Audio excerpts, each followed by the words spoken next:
नमस्कार जौहर, स्वागत है हमारे YouTube चैनल नायक एजुकेशन 0.8 में।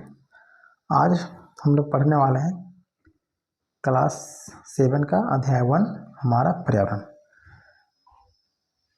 हम लोग हमारे पर्यावरण से जुड़े सभी टॉपिक्स पर हम लोग चर्चा करेंगे। क्लास 7 के अंतर्गत जो भी टॉपिक्स बनते हैं उन सभी के बारे में हम लोग पढ़ेंगे। तो पहला चीज़ हम लोग को जानना है कि हमारा पर्यावरण क्या होता है, हम पर्यावरण किसे कहते हैं, इसके बारे में जानना है। ठीक है, तो एक बार आप किताब को देख लें पूरी तरह से और एक बार पढ़ भी लें ताकि इस वीडियो का देखें तो चीज़ें अच्छे से समझ में आए। ठीक है, एक बार इस किताब को देख लेते हैं कि क्या क्या हमें पढ़ना है और इस पूरे अध्याय का हमने एक नोट्स बनाया है और उसी नोट्स के जरिए हम लोग पढ़ते हुए चलेंगे। ठीक है, तो हमें क्या क्या पढ़ना, एक कहानी लिखा हुआ है यहाँ पे, एक कहानी दिया हुआ नीलू की कहानी है। ठीक है, जो अपने नाना नानी घर जाती है गर्मी की छुट्टी में, आप इसे देख लीजिएगा, है ना। देखिए, पहला चीज़ हम लोग को जानना है पर्यावरण। देख रहे होंगे, यहाँ पे देख पा रहे होंगे पर्यावरण। पहला चीज़ क्या जानना है हम लोग के, पर्यावरण। पर्यावरण किसे कहते हैं। ठीक है, फिर हम लोग जानेंगे पर्यावरण के कई प्रकार से होते हैं पर्यावरण। ठीक है, तो पर्यावरण के कितने प्रकार हैं देखते हैं आगे। देखिए, पर्यावरण के घटक, ये दो भागों में बांटा गया है पर्यावरण को, प्राकृतिक पर्यावरण और मानवीय पर्यावरण। इसको हम लोग डिलीट कर लेते हैं और अच्छे समझते हैं। देखिए, पर्यावरण के घटक, पर्यावरण के दो घटक होते हैं। पहला है प्राकृतिक पर्यावरण, प्राकृतिक पर्यावरण पहला हमारा है प्राकृतिक पर्यावरण ये, और दूसरा हमारा मानवीय पर्यावरण। ठीक है, प्राकृतिक पर्यावरण के अंदर भी क्या होता है, प्राकृतिक पर्यावरण के दो घटक हैं, जैव घटक, अजैव घटक। ठीक है, और मानवीय पर्यावरण के भी दो घटक हैं, सामाजिक क्रियाएं और मानव निर्मित क्रियाएं। ठीक है, और फिर आते हैं यहाँ पे जैव घटक के एक घटक दिख रहा होगा, जीवमंडल। ठीक है, इसके बारे में भी चर्चा करेंगे। जैव घटक में, अजैव घटक में आते हैं, तो अजैव घटक में क्या है, अजैव घटक में हमारा स्थल मंडल, जलमंडल, वायुमंडल, इन चीज़ों के बारे में चर्चा करेंगे। चलिए, और भी कोई कुछ पॉइंट्स बनता हो तो उसे भी देख लेते हैं और फिर हम लोग नोट्स की ओर चलेंगे और वहाँ से पढ़ते हुए आगे बढ़ेंगे। ठीक है, देखिए यहाँ एक पर्यावरण का एक फिगर बनाया हुआ है। इस फिगर के माध्यम से, इस चित्र के माध्यम से हम लोग समझ सकते हैं कि पर्यावरण किसे कहते हैं। यहाँ पे आप देख पा रहे होंगे कि पर्यावरण के चारों तरफ चित्र बने हुए हैं। तो पर्यावरण, हमारा पर्यावरण किसे कहते हैं, यहाँ से भी हम लोग समझ सकते हैं कि हमारे चारों ओर नजर आने वाली सभी वस्तुएं क्या है, पर्यावरण है। ठीक है, जो हमारे दैनिक जीवन को किसी न किसी रूप में प्रभावित करती है। ठीक है, चलिए एक बार देख लेते हैं, उसके बाद हम लोग फिर समझेंगे। देखिए, प्राकृतिक पर्यावरण में क्या क्या पढ़ना है। प्राकृतिक पर्यावरण के अंतर्गत स्थल पढ़ेंगे। ठीक है, स्थल, फिर हम लोग यहाँ देखेंगे जलमंडल, जो मोटे मोटे अक्षरों में लिखा हुआ है। देखिए यहाँ पे जलमंडल लिखा हुआ है, देख पा रहे हो यहाँ पे जलमंडल। और फिर हम लोग पढ़ेंगे वायुमंडल और ऊपर स्थल मंडल था। ठीक है, और आगे चलते हैं।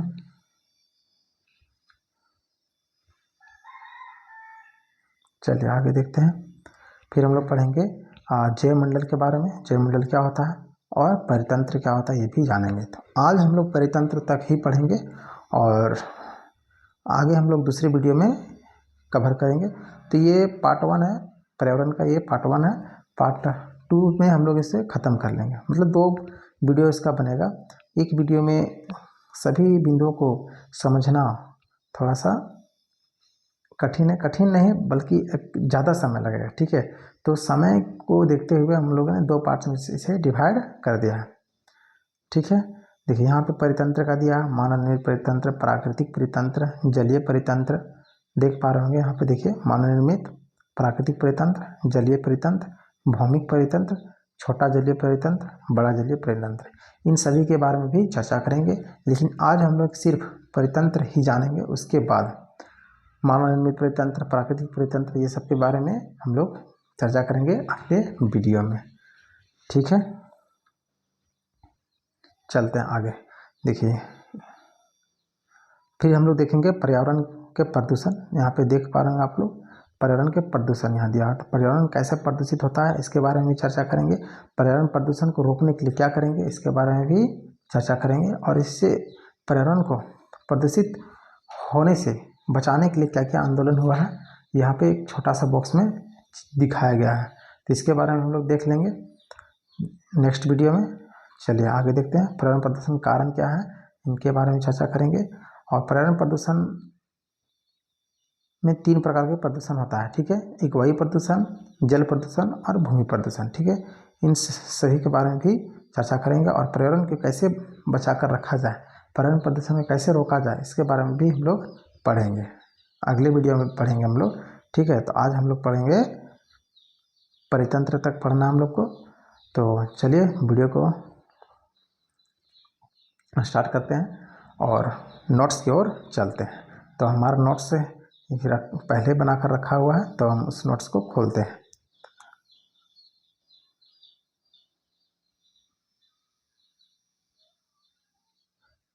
चलिए ये हमारा नोट्स है, ठीक है। ये हमारा नोट्स है, और इसी नोट्स के माध्यम से हम लोग पूरे इस हमारा पर्यावरण के बारे में समझेंगे नोट्स के जरिए, तो ज़्यादा अच्छा होगा। और आप लोग पेन कॉपी साथ में लेकर बैठें और नोट्स को बनाते हुए चलें, तो ज़्यादा अच्छे से समझ में आएगा। अगर कहीं भूल भी जाते हैं तो फिर से नोट्स देखकर समझ पाएंगे। तो आप लोग नोट्स लेकर ही नोट्स बनाते हुए चले साथ में, तो बहुत ही बढ़िया होगा आपके लिए, समझने के लिए अच्छा होगा। तो आप लोग नोट्स लेकर चलें। चलिए देखते हैं हम लोग हमारा पर्यावरण के बारे में पढ़ते हैं। हमारा पर्यावरण क्या होता है, देखिए हमारा पर्यावरण हमारे चारों तरफ नज़र आने वाली वे सभी वस्तुएं जो हमारे दैनिक जीवन को किसी न किसी रूप से प्रभावित करती है, ठीक है, उसे हम लोग पर्यावरण कहते हैं। अगर उदाहरण के तौर पर अगर समझे एक पेड़ के बारे में, पेड़ के लेते हैं, तो पेड़ क्या है, पेड़ एक पर्यावरण ही है। अगर हम उस पेड़ से हमें क्या मिलता है, हवा मिलती है, ठीक है, ऑक्सीजन मिलता है, ये तो हो गया। और उस पेड़ से हम लोग क्या कर सकते हैं, अपनी आवश्यकता के अनुसार कुछ चीज़ें बना पाते हैं। जैसे अगर कुर्सी बनाना हो तो हम क्या कर सकते हैं, पेड़ से ही हम कुर्सी, टेबल और भी अन्य वस्तुएं जो हमारे लिए उपयोगी होती है उसे हम लोग बना पाते हैं, ठीक है। इसी तरह से हम लोग क्या करते हैं, अगर भूमि की बात करते हैं तो भूमि क्या होता है, भूमि क्या है, एक पर्यावरण ही है। तो भूमि में हम लोग क्या करते हैं, फसल उगाते हैं, ठीक है, उससे खेती होता है, फसल उगता है तो उसे हम लोग खाते हैं। वो भी क्या कर रहा है, हमारे जीवन को किसी न किसी रूप से प्रभावित करता है, ठीक है। और स्थल, हम भूमि में ही अपना घर बनाते हैं, सड़क बनाते हैं, इमारतें, बड़ी बड़ी इमारतें, उद्योग सभी क्या होते हैं, तो इसी भूमि पर होते हैं। तो भूमि किसी न किसी रूप से हमें क्या कर रहा है, प्रभावित करता है। तो इसी को हम लोग कहते हैं पर्यावरण। मतलब इस पृथ्वी पर जो भी वस्तुएं जो हमें प्रभावित करती हैं, हमारे दैनिक जीवन के उपयोग में आते हैं, है ना, उन्हें हम लोग क्या कहेंगे, पर्यावरण कहते हैं, ठीक है। चीज़ें समझ में आ रहे होंगे। चलिए आगे चलते हैं।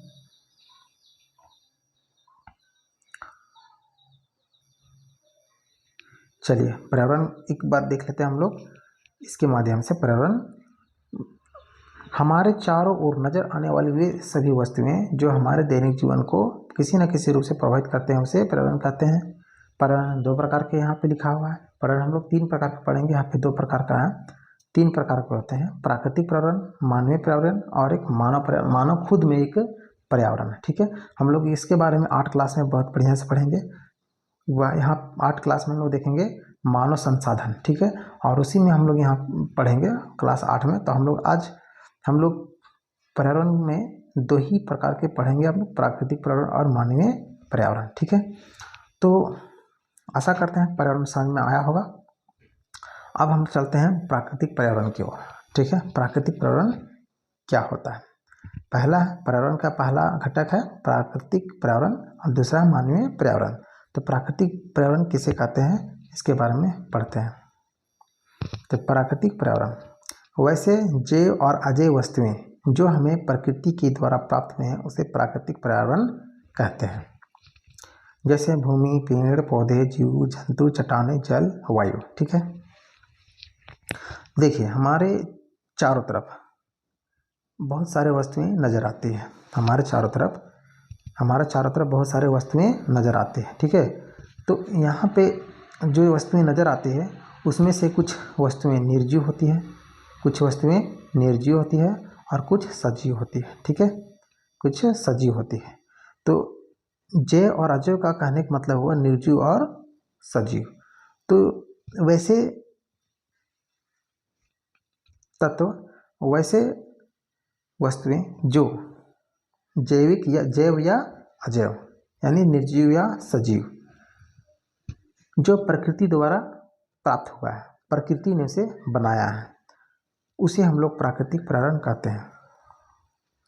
जैसे कि भूमि को मनुष्य द्वारा नहीं बनाया गया है, वह प्रकृति द्वारा हमें प्राप्त हुआ है, प्रकृति ने उसे बनाया है। पेड़ पौधे, पेड़ अगर बात किया जाए तो पेड़ किसने बनाया? प्रकृति ने बनाया।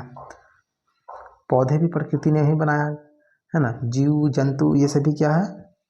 ये प्रकृति ने ही बनाया। तो जो भी चीज़ें प्रकृति से हमें प्राप्त हुई हैं उन्हें हम लोग प्राकृतिक पर्यावरण कहते हैं। ठीक है, प्राकृतिक पर्यावरण या प्राकृतिक पर्यावरण कोई अंतर नहीं है। ठीक है, तो हम लोग प्राकृतिक पर्यावरण किसे कहते हैं? वैसे जैव या अजैव, सजीव या निर्जीव। ठीक है, जैव मतलब सजीव और अजैव मतलब निर्जीव। तो वैसे सजीव या निर्जीव वस्तुएं जो हमें प्रकृति से प्राप्त हुई हैं उन्हें हम लोग प्राकृतिक पर्यावरण कहते हैं। ठीक है, चलिए यहाँ तक समझ में आ रहा होगा। अब हम लोग जानेंगे प्राकृतिक पर्यावरण के दो प्रकार होते हैं, पहला जैव और दूसरा अजैव। ठीक है, तो ये चीज़ें समझ में आई होंगी प्राकृतिक पर्यावरण। अगर समझ में नहीं आ रही होंगी तो आप लोग कमेंट बॉक्स में बताएं। ठीक है, चलिए हम लोग देखते हैं प्राकृतिक पर्यावरण दो प्रकार के होते हैं, उसके बारे में चर्चा करते हैं। पहला हमारा है जैव, दूसरा अजैव।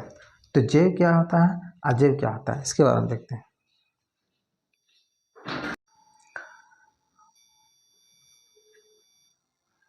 चलिए समझते हैं जैव घटक क्या होता है। जैव और अजैव के बारे में हम लोग समझते हैं। तो जैव कहने का मतलब क्या हुआ? जिसमें प्राण होता है, जो सजीव चीज़ें होती हैं, जो वस्तुएं सजीव होती है, जैसे कि मनुष्य, जानवर, चिड़िया, पक्षी और जल में रहने वाले जीव, छोटे मोटे सूक्ष्म जीव। ठीक है, वे सभी चीज़ें जिसमें प्राण होती है, जो सजीव होते हैं, उन्हें हम लोग जैव पर्यावरण या फिर जैव घटक कहते हैं। ठीक है, अजैव क्या होता है? निर्जीव वस्तुएं, जैसे किताब, कॉपी, पेंसिल, इमारतें, सूखी लकड़ियाँ, कुर्सियाँ, मिट्टी, है ना, जल, वायु, ये सभी क्या है? ये अजैव तत्व है, अजैव तत्व कहलाते हैं। ठीक है, जैव तत्व किसे कहते हैं? तो चलिए देखते हैं उदाहरण के माध्यम से, समझ में आया होगा जैव और अजैव। ठीक है, चलिए यहाँ देखते हैं जैव कैसे। वैसे वस्तुएं जिसमें प्राण यानी सजीव होते हैं उन्हें जैव पर्यावरण कहते हैं। जैसे जीव जंतु, पेड़ पौधे, जानवर, सूक्ष्म जीव, ये सभी क्या हैं? तो ये सभी जैव तत्व। इनमें क्या होता है? प्राण होते हैं, ये श्वसन क्रिया करते हो। ठीक है, ये श्वसन क्रिया भी करते हैं। जैव तत्व जो होते हैं वो श्वसन क्रिया करते हैं, उत्सर्जन क्रिया करते हैं। ठीक है, और अपने प्रजनन क्रिया भी करते हैं। ठीक है, जो सजीव होते हैं प्रजनन क्रिया भी करते हैं। ठीक है, तो वे वस्तुएं जो सजीव होते हैं उन्हें हम लोग जैव तत्व कहते हैं। ठीक है, तो जैव तत्व समझ में आया होगा, है ना। आगे चलते हैं हम लोग अजैव तत्व। अजैव क्या होता है? वे सभी वस्तुएं जो निर्जीव होते हैं उन्हें अजैव पर्यावरण कहते हैं या अजैव तत्व कहते हैं। ठीक है, जैसे उदाहरण के तौर पर देखें तो भूमि, चट्टानें, है ना, वायु, जल, किताबें, घर, पहाड़, रेल, मंदिर, ये सभी क्या हैं? तो ये सभी अजैव तत्व हैं। क्योंकि इसमें क्या होता है? प्राण नहीं होता, जान नहीं होता है, ये श्वसन क्रिया नहीं करते हैं, उत्सर्जन क्रिया भी नहीं करते हैं। ठीक है, और ये अपने ये प्रजनन क्रिया भी नहीं करते हैं, ठीक है। तो ये सभी क्या कहलाएंगे, अजैव तत्व कहलाएंगे, ठीक है। तो अजैव तत्व को भी 3 भाग में यहाँ पे बांटा गया, ठीक है। अजैव तत्व कितने भागों में बांटा गया, 3 भागों में बांट दिया गया। पहला स्थल मंडल, ठीक है। जैव अजैव तत्व के अंदर ही हम लोग पढ़ेंगे, क्योंकि स्थल क्या, स्थलीय क्या है, एक अजैव तत्व है, ठीक है। इसमें किसी तरह से इसमें किसी तरह से कोई प्राण नहीं होता है, न इसमें जान होता है, प्राण कुछ भी नहीं होता, ये श्वसन क्रिया भी नहीं करता है, ठीक है। जल मंडल, जल भी क्या है, जल भी अजैव तत्व है। वायु भी क्या है, तो वायु भी अजैव तत्व है, इसीलिए अजैव तत्व के अंदर में इसे रखा गया, ठीक है। देखते हैं आगे,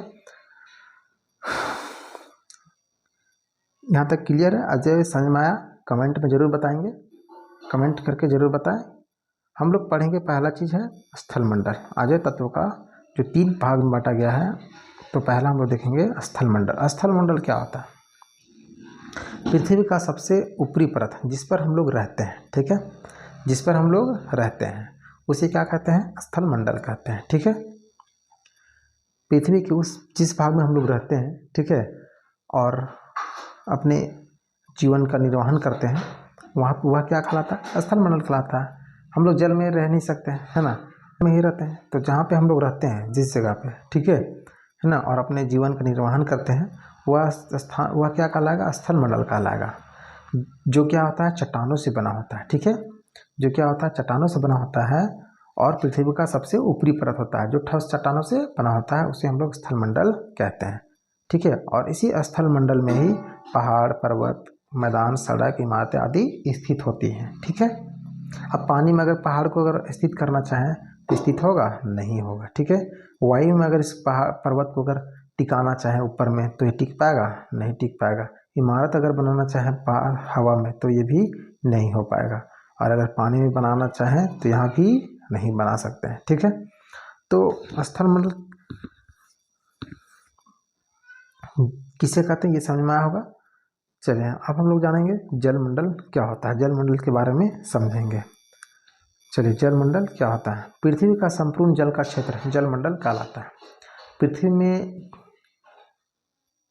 पृथ्वी में जो भी जल जहाँ जहाँ उपस्थित है वो सभी जल मंडल के अंतर्गत आएगा। जैसे जल कहाँ कहाँ पे रहता है, तो महासागर में, नदी में, झील में, तालाब में, या फिर भूमिगत भूमि पृथ्वी के अंदर हिम नदी बर्फ के रूप में भी है, उसे हिम नदी कहते हैं। वायुमंडल, जो वायु हमारा है, हमारा वायु है, उसमें भी आर्द्र की मात्रा है, वायु की मात्रा, वायु में जल की मात्रा है, जिसे आर्द्र कहते हैं, ठीक है। तो ये संपूर्ण सबको मिला दिया जाए तो क्या बन जाएगा, जल मंडल कहलाएगा, ठीक है। तो पृथ्वी का संपूर्ण जल का क्षेत्र जल मंडल कहलाता है। इसके अंतर महासागर, नदी, झील, तालाब, भूमिगत जल, हिमनदी, हिमनद, वायुमंडल आदि सभी सम्मिलित होते हैं, ठीक है। तो आशा करते हैं ये भी समझ में आया होगा जल मंडल क्या होता है, ठीक है। पृथ्वी में जो भी जहाँ जहाँ जल हमें दिखता हो, नदी, तालाब जो भी है, झीलें हैं, महासागरें, सागरें, ठीक है, ये सभी क्या कहलाएंगे, ये सभी जल मंडल के अंतर्गत आते हैं, ठीक है। इसे ही हम लोग जल मंडल कहते हैं। चलिए तीसरा देखते हैं, वायुमंडल। वायुमंडल क्या होता है, वायुमंडल किसे कहते हैं, है ना। देखिए, पृथ्वी के चारों ओर से घिरी वायु की परत को वायुमंडल कहते हैं। हमारा पृथ्वी किससे घिरा हुआ है, तो वायु से घिरा हुआ है, ठीक है, वायु से घिरा हुआ है। हमारा जो पृथ्वी है वह चारों तरफ वायु से घिरा हुआ है। वायु के परतों के बारे में पढ़ेंगे, लेकिन अगले पाठ में देखेंगे परत के बारे में, है ना। इसके बारे में एक अलग से वीडियो बनेगा वायुमंडल के बारे में। वायुमंडल से अलग, वायुमंडल का जो वीडियो होगा अलग से बनेगा, ठीक है। इसमें हम लोग देखेंगे क्षोभ मंडल, समताप मंडल, मध्यमंडल, बहिर्मंडल। तो हम लोग सभी मंडलों के बारे में पढ़ेंगे, वायुमंडल में ही आता है सब। तो अभी हम लोग जानेंगे केवल वायुमंडल क्या होता है। तो पृथ्वी की चारों ओर से घिरी वायु की परत को क्या कहते हैं, वायुमंडल कहते हैं। हमारे वायुमंडल में कई प्रकार की गैसें मिली हुई, कई प्रकार की वायु मिली हुई, ठीक है, विभिन्न प्रकार के। जैसे देखिए नाइट्रोजन, जैसे यहाँ देख पा रहे हैं, एक हमने यहाँ पे पहले से ही लिख के रखा है, देखिए यहाँ पे वायुमंडल, हमारे वायुमंडल में इन सभी गैसों का मिश्रण है, ठीक है, इन सभी गैसों का मिश्रण है। लेकिन नाइट्रोजन गैस की अधिकता है। हमारे वायुमंडल में नाइट्रोजन गैस की अधिकता है। हमारे अगर वायुमंडल की बात किया जाए तो 78% नाइट्रोजन है। 100% का, कुल 100% का 78% नाइट्रोजन, ऑक्सीजन 100% का 21% है। आर्गन की बात किया जाए तो आर्गन है 0.93%, carbon dioxide 0.0%, neon 0.0018%, helium 0.0005%, ozone 0.00006%, hydrogen 0.00005%। ठीक है, तो ये हमारे वायुमंडल के विभिन्न प्रकार की गैसें हैं और ये सभी गैसें हमारे पृथ्वी के चारों तरफ से घेरे रखे हैं। ठीक है, घेरे हुए रखे हैं और इसी को हम लोग कहते हैं वायुमंडल। बात समझ में आ रही होंगी कि हमारे पृथ्वी को, जैसे ये हमारा पृथ्वी है, ठीक है, ये हमारा पृथ्वी है, तो हमारे पृथ्वी के चारों ओर, इसके चारों ओर क्या है, वायु की परत है। ठीक है ना, वायु की परत है। इस वायु की परत को हम लोग क्या कहते हैं, वायुमंडल कहते हैं। ठीक है, चलो आगे चलते हैं हम लोग। इस वायुमंडल में जो भी गैस है, जिस अनुपात में, जिस परसेंट में, उन सबको याद कर लेंगे। ठीक है, चलिए आगे चलते हैं। जयमंडल हम लोग देखते हैं, जयमंडल क्या होता है, जयमंडल क्या किसे कहते हैं। ठीक है, जैवमंडल के बारे में चर्चा करते हैं। ठीक है, तो जैव तत्व, जैव घटक के अंतर्गत ये जैवमंडल था, तो इसे भी हम लोग जानेंगे। पृथ्वी का वह संकीर्ण क्षेत्र जहाँ वायुमंडल, जलमंडल एवं स्थलमंडल तीनों मिलते हैं तथा जीवन को संभव बनाते हैं, उसे जैवमंडल कहते हैं। तो इस जगह को देखिए, यहाँ पे एक दिया हुआ है वायुमंडल। देखिए ये जो नीले कलर में दिख रहा होगा, ये सब क्या है, वायु की परत दिख रहा है। ठीक है ना, वायु की परतें हैं। और यहाँ पे स्थल दिख रहा होगा, यहाँ पे देख रहे होंगे स्थलीय भाग है, ये ग्रीन कलर में यहाँ पे स्थलीय भाग है। और यहाँ पे घर वगैरह बना हुआ दिख रहा होगा, पेड़ पौधे, है ना। और इसी स्थल में क्या है, पहाड़, है ना। और इसके जस्ट इधर क्या है, हमारा जलमंडल है। तो जब ये तीनों चीज़ें जब एक जगह पे होती हैं तो क्या करते हैं, जलमंडल का निर्माण करते हैं। क्योंकि तीनों में से किसी एक को अगर हटा दिया जाए तो जीवन संभव नहीं होता है। ठीक है, अगर मान लिया जाए कि वायु को इन तीनों में से वायु को हटा दिया जाए, वायु नहीं रहेगा तो क्या होगा, वायु के बिना हम लोग 1 मिनट भी जीवित नहीं रह सकते हैं। तो हमारे लिए वायु बहुत महत्वपूर्ण है। ठीक है, जल को भी हटा दिया जाए तो जल बिना खाए हुए हम लोग महीना 2 महीना तक जीवित रह सकते हैं, लेकिन जल के बिना कुछ ही सप्ताह में हम लोग मर जाएंगे। ठीक है, तो हमारे लिए जल भी क्या है, इम्पोर्टेंट है। और बात किया जाए स्थल का, तो स्थल अगर हटा दिया जाए तो हम लोग कहाँ पे रहेंगे, स्थल में ही हम लोग घर बनाते हैं, रहते हैं, या फिर अन्य जीवन की जो भी क्रियाएं होती है वो कहाँ होती है, स्थल में ही होती है। तो स्थल भी नहीं रहेगा तो हम लोग उस स्थान पे नहीं रह सकते हैं। तो जहाँ ये तीनों चीज़ें मिलती हैं आपस में एक जगह, तो वहाँ पे जीवन का निर्माण होता है, यानी जैव, वहीं पे जीवों का आश्रय होता है। ठीक है, तो उसी को हम लोग जैवमंडल कहते हैं। ठीक है, हम लोग गाँव में रहते हैं, मान लिया जाए हम लोग गाँव में रहते हैं, तो गाँव में क्या होता है, गाँव में तीनों चीज़ होता है, स्थल भी होता है ना, वायु भी होता है और जल भी होता है। ठीक है, जल का स्रोत है, हमारे यहाँ गांव में जल का स्रोत क्या क्या होता है, तालाब से हमें जल मिलता है। ठीक है, तालाब से, नदी से, ठीक है, नदी, कुआं, चापाकल, भूमिगत जल, ठीक है, अन्य माध्यमों से हमें जल की प्राप्ति होती है, तो वे भी जलमंडल के अंतर्गत आएगा। ठीक है, स्थल जिस पर हम लोग घर बनाते हैं, रहते हैं, है ना। वायु जो हमारे चारों तरफ, पृथ्वी के चारों तरफ घिरी हुई है, वायुमंडल, जहाँ पे तीनों चीज़ें होती हैं वहाँ पे जलमंडल का निर्माण होता है। ठीक है, बात समझ में आया होगा, आगे चलते हैं। चलिए हम लोग जानेंगे परितंत्र के बारे में। ठीक है, यहाँ तक हो गया, परितंत्र के बारे में जानेंगे। और इस वीडियो का लास्ट टॉपिक है, तो ध्यान से देखें और नोट्स को भी साथ में बनाते हुए चलें। चलिए देखते हैं परितंत्र क्या होता है। परितंत्र एक प्राकृतिक इकाई है जिसमें एक क्षेत्र विशेष सभी सजीव अजैव पर्यावरण के साथ अंतःक्रिया करके एक संपूर्ण जैविक इकाई बनाते हैं, उसे परितंत्र कहते हैं। ठीक है, चलिए समझते हैं परितंत्र क्या होता है। एक प्राकृतिक इकाई है जिसमें क्या होता है कि सजीव जो जैव तत्व होते हैं, जो सजीव होते हैं, वह निर्जीव तत्वों से अपना अंतःक्रिया करते हैं और जैविक इकाई को बनाए हुए रखते हैं। ठीक है, उसे हम लोग परितंत्र कहते हैं। ठीक है, जैसे अगर मान लिया जाए एक मनुष्य के उदाहरण दिया जाए, एक मनुष्य क्या करता है, फसल उगाता है। ठीक है, फसल उगाता है और उस फसल को क्या करता है, अपने उपयोग के लिए, अपने जीवन को बचाए रखने के लिए खाता है। ठीक है, और क्या कर सकता है, उस भोजन को बनाने में अजैव तत्वों का प्रयोग करता है, जैसे लकड़ी, सूखी लकड़ियाँ से खाना बनाता है। ठीक है, जल का प्रयोग करता है। ठीक है, अनाज का प्रयोग करता है। अनाज भी क्या है, तो अजैव तत्व ही है ना, निर्जीव वस्तु है। ठीक है, तो क्या करता है, किसी न किसी रूप से अंतःक्रिया करके वह अपना निर्वहन करता है। ठीक है, तो इसे ही हम लोग परितंत्र कहते हैं। एक अगर सूक्ष्म जीव की बात किया जाए तो सूक्ष्म जीव क्या करते हैं, या फिर एक जानवर की बात किया जाए या फिर एक कोई जीव की बात किया जाए तो क्या करता है, वह अजैव तत्वों से अंतःक्रिया करता है और वह अपने जीवन को बनाए हुए रखता है। ठीक है, अगर एक बात किया जाए शेर का, तो शेर क्या करता है, शेर को चाहिए मांस खाता है। तो मांस कहाँ से प्राप्त होता है, हिरन से।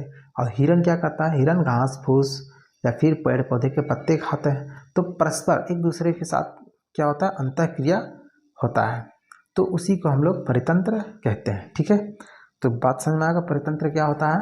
जो प्राकृतिक इकाई एक प्राकृतिक इकाई है जिसमें एक विशेष क्षेत्र में, किसी विशेष क्षेत्र में सभी सजीव अजैव पर्यावरण के साथ अंतःक्रिया करके एक संपूर्ण जैविक इकाई बनाते हैं। जैविक इकाई मतलब जीवन संभव बनाते हैं, उसे हम लोग कहते हैं परितंत्र। ठीक है, चलिए समझ में आया होगा।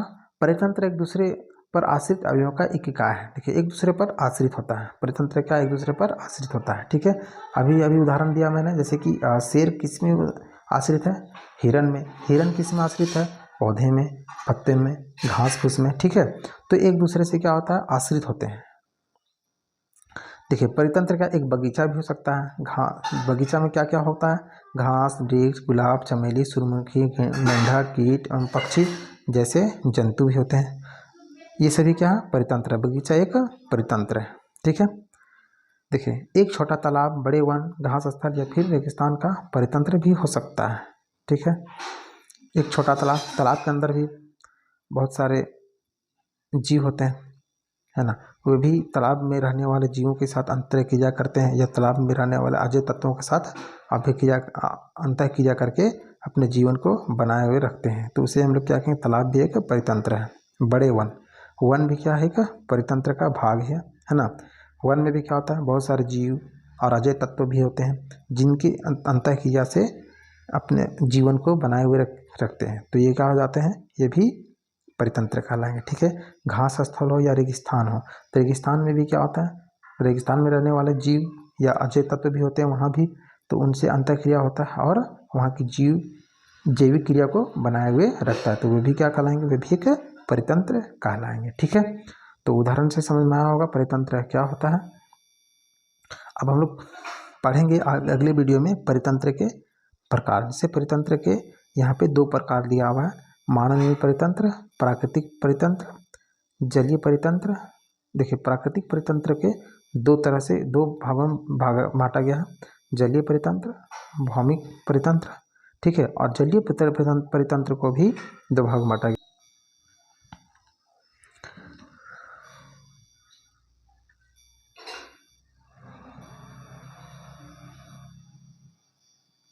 देखिए, जलीय परितंत्र को भी 2 भागों में बांटा गया, बड़ा जलीय परितंत्र और छोटा जलीय परितंत्र। बड़ा जलीय परितंत्र को देखेंगे हम सागर समुद्र के रूप में, और छोटा जलीय परितंत्र को देखेंगे नदी तालाब के रूप में। ठीक है, और मानव परितंत्र को देखेंगे जैसे कि भौमिक है, भौमिक परितंत्र के देखेंगे तो ये देखेंगे हम जंगल, रेगिस्तान, घास, मैदान के रूप में देखेंगे। मानव निर्मित परितंत्र देखेंगे कि खेत का निर्माण कैसे, या फिर निर्मित जलाशय का निर्माण, ठीक है, इमारतों का निर्माण, है ना, ठीक है। इन सभी के बारे में हम लोग चर्चा करेंगे अगली वीडियो में। तो आशा करते हैं वीडियो पसंद आया होगा, और जो भी चीज़ें हमने अभी चर्चा की हैं उन्हें आपने नोट्स किया होगा और समझा होगा, ठीक है। अगर इस वीडियो का या फिर ये नोट्स अगर चाहिए आपको, तो डिस्क्रिप्शन बॉक्स में इसका लिंक दिया हुआ है, आप वहाँ से होगा, आप वहाँ से डाउनलोड कर सकेंगे, ठीक है। और वीडियो अच्छा लगे तो लाइक करें और चैनल को सब्सक्राइब कर लें, और साथ में बेल आइकन को भी दबाएं और अपने दोस्तों के साथ भी शेयर करें। धन्यवाद।